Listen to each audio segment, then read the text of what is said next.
This is Fred Beck from Fred Talks Fighting. Today, I'm very lucky to be joined by Louis Lynn. So thank you very much for coming on, Louis. It's good to see you, mate. No way. You too, Fred, and thanks for having me, mate. So how have you been, Louis? What have you been up to, mate?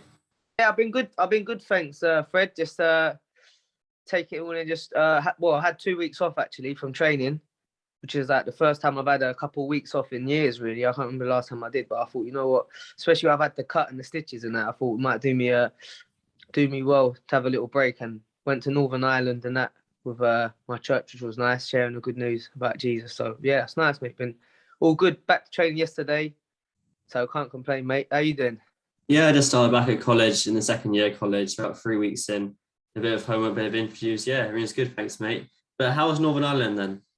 Mission trip, the first time I've gone with my church, and I had where I had the time to do it, because I thought usually I'm in training, I can never like take time off in the week. So I thought it's a good time, and my pastor Paul said he had vision of me going preaching with the belt and all that. So he did that, which was cool, and was like leafleting people's doors and that. You know what I mean? So yeah, no, it was good, mate. Really good. Okay, sounds good. So then in a way, everything happens, Great. and it's kind of lucky you got cut in a way, because otherwise you wouldn't have that time off then. Well, of course, yeah, I believe so, mate, 100%. And I think it's God's plan, and that I went out there, and it was great. Got to meet some lovely people out there and that, and share the good news. So yeah, it was really good, mate. All right, so let's just move on to the fight. We did receive the cut. You're both undefeated, both boxing prospects. How come you decided to take such a risky fight so early on in your boxing career? Because you don't really find that nowadays, especially the boxers take that much of a risk in the so early on.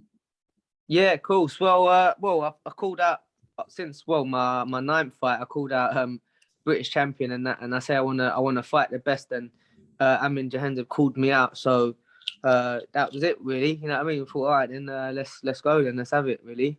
And I'm not gonna duck anyone. So if he wants to fight, if he can want it, he can get it. So yeah, that's it, really. That was your first main event. Did you feel any added pressure, or is it just like a normal fight? Because I guess you're kind of waiting a lot longer. Because normally, if you're low down on the card, you're fighting at 6 o'clock, 7 o'clock. But this is the main event. You'll be fighting about 10 o'clock, 10:30 time. Yeah. To be honest, it's all good. I know I put all the work into training, but obviously being a main event, it's a big deal, and there's a lot of pressure. You know, like I had all my family come in.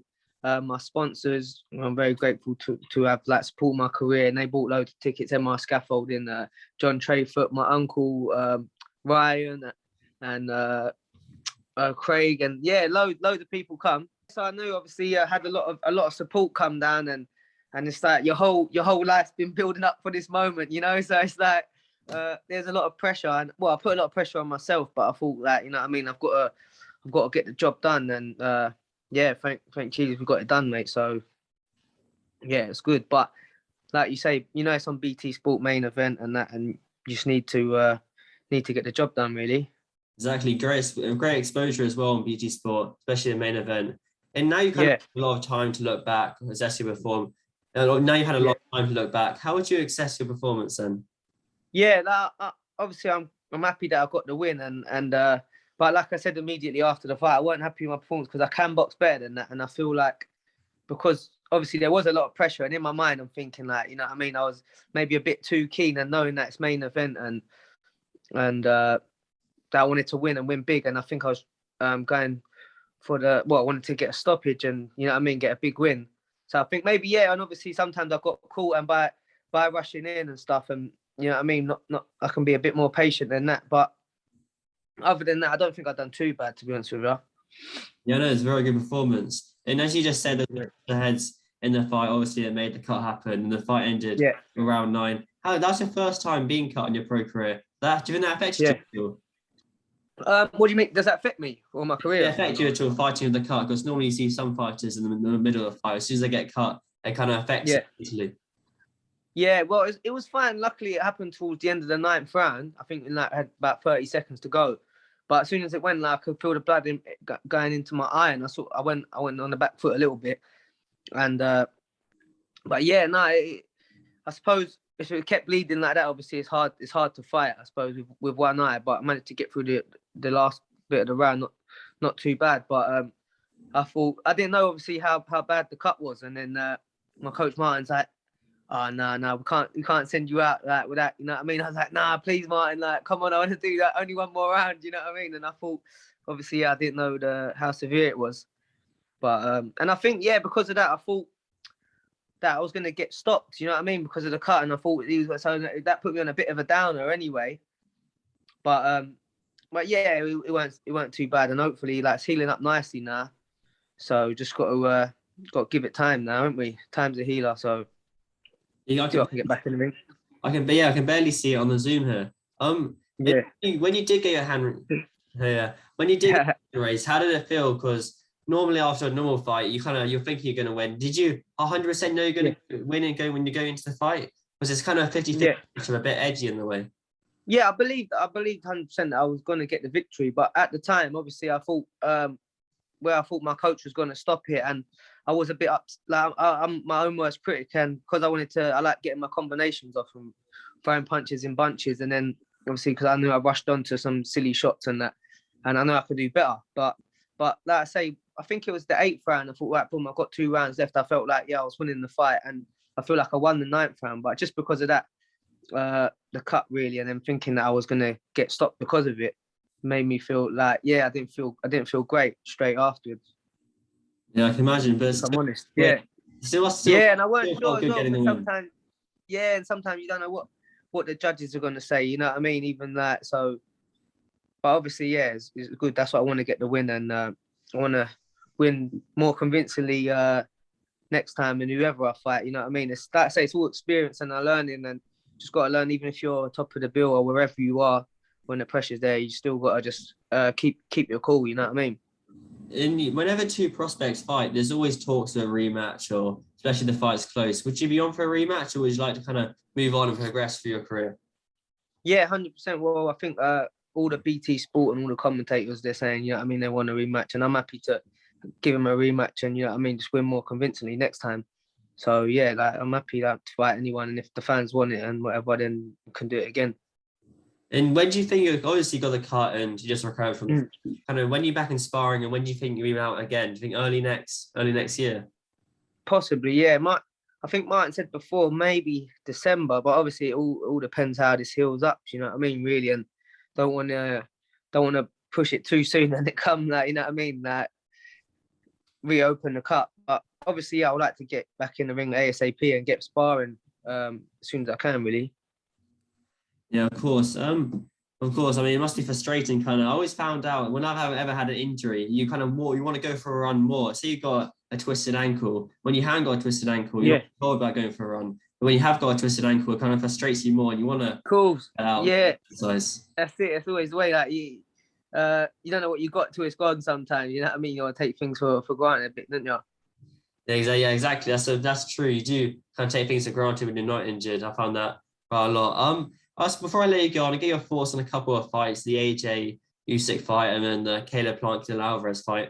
We'll start with the AJ fight. I suppose you did watch it on the weekend, right? Yeah, of course. Yeah, I watched it, mate. Yeah, and I watched it in the car, actually.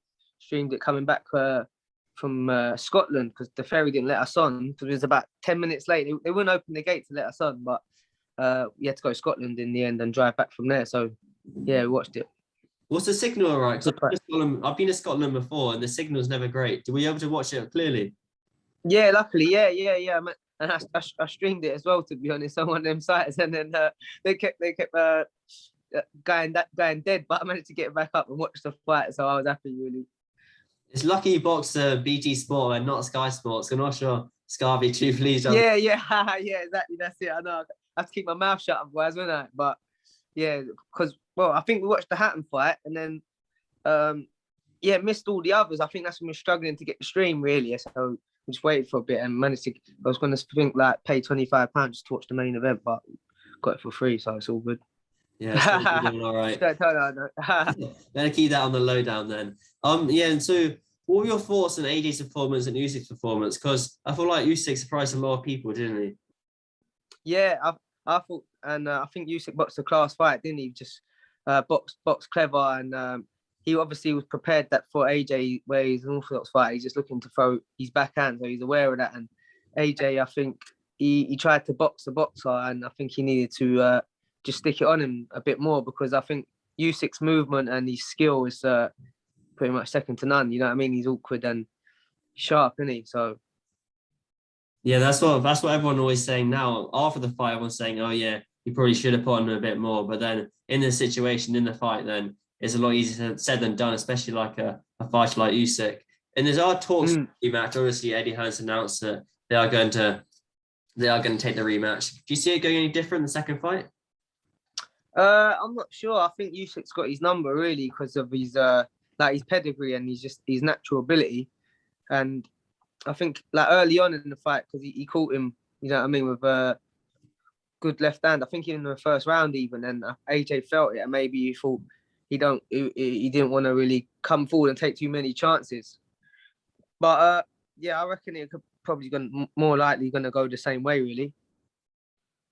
Yeah, see, I think that's everyone's thoughts. But then again, it's heavy boxing. You never really know. Of course, yeah. One other fight I want to get your thoughts on is Caleb Plant and Alvarez. Didn't Caleb Plant message you one time quite recently? Yeah, he did. Yeah, and yeah, luckily, you know what I mean. He that Boxing King Media reposted. I shared it as a post from like 4 years ago when I was training the scaffolding yard, and then they put it on their page, and then Caleb Plant put a couple fire things on there saying or one, and then I was just going through my DMs and I see he messaged me and said, "Oh, like, you know what I mean, keep going," and that, and he said, "Oh," and then I messaged him back and said, I was like, "Oh, thanks a lot for messaging me," and that, and he's like, "Oh, it's cool. If you want it, go and get it." You know what I mean? It's there. So yeah, that was nice of him, wasn't it? Yeah, really nice of him. And how do you think he gets on against Canelo then? Yeah, I don't know. Like, hopefully, you know what I mean. I'm sure if anyone can probably do it, I'm sure he can. You know what I mean? Like you say, it's boxing, and even though Canelo's got this aura about him that he's unbeatable, like everyone's beatable if he just box. You just got to stick to, I suppose, the game plan and just hurt him and just, you know what I mean, that try and outbox him and and just get the win, do everything that he can really. So you think Caleb Plant's game plan will be to outbox and move? But we saw Billy Joe Saunders do that, but I guess part of the fight, but then Canelo hit him with that one shot and it was all over. Cool. Yeah, to be honest, I thought Billy Joe Saunders was boxing the class fight, obviously, until that. He was doing really well, wasn't he? But outbox. But the thing with Canelo is he's got that power and he knows he can find the shot, you know what I mean, to turn the tide and get the win. But it will be a great fight, you know what I mean? And hopefully it'll be nice I would like to see, I always like the underdog to come through, so it'll be good for him to get the victory. I'm rooting for him. Exactly. The first time ever that there'll be an undisputed super middleweight world champion. Yeah, so that's I think November, sometime in November. I think it's November 5th or November 15th. I can't remember. Yeah, I think November 6th. Yeah, actually, I think I've seen it. Yeah. Oh, that's all right. Then, yeah, not too long to go now, isn't it? Massive. Yeah, that's quite nice. Fight for the fans and for them both, for their careers, isn't it? It's for legacy. Exactly, and that press conference, it would have helped to promote the fight way better. That's what I always find it confusing, why everyone always gets angry when, I guess a cut's not great to have, but when there's a bit of pushing, I always think that it benefits both fighters because you don't really get hurt about push. I guess it was a slap and you could get hurt because of the cut, but when it's a push, you sell the fight more, you sell more tickets. I suppose it does, doesn't it? Yeah, it does. And well, I suppose, and even with my fight, there was a bit where we like was getting a bit verbal and that, you know what I mean? It's getting a bit heated, and I suppose you can't help it a little bit naturally because you both want to, you know what I mean? You both want to get the win, and you know what I mean? You've trained so hard for the fight and that. I mean, it's a fight. You're not being serious, but I think it's better really to kind of be a bit on the edge really because they promote it, get more viewers. And as well, you are fighting the person the next day. You might as well try a few games. Yeah, that's it. I didn't even. Yeah, and sometimes I don't think you mean to, but because your adrenaline's going a little bit, and like, you know what I mean, this person who's in front of you, they want to, like, you know what I mean, take everything you worked so hard to get, and they want to. So yeah, I suppose it's a bit of a natural reaction. You know what I mean? Yeah, I know. I always think it's a bit better. Maybe not a slap, a push is probably always better. But all right, Louis, thanks so much for your time today, mate. You're on. No worries, mate. You're on Instagram and Twitter. Where can people find you on those platforms? On Instagram, it's Louis Lin #1, and on Twitter, #1 Louis Lin. Perfect. I'll put the links to your Instagram and Twitter in the top man. Awesome. Thanks a lot, Fred. Sorry, I took a little while, mate, to you know, I mean, have a chat with you, but I appreciate it though, mate, and all the best with your studies and your what you're doing now. You know what I mean, doing the interviews. That's it. Yeah. All right, Fred. All the best, mate. Thank you. All right, mate. God bless you.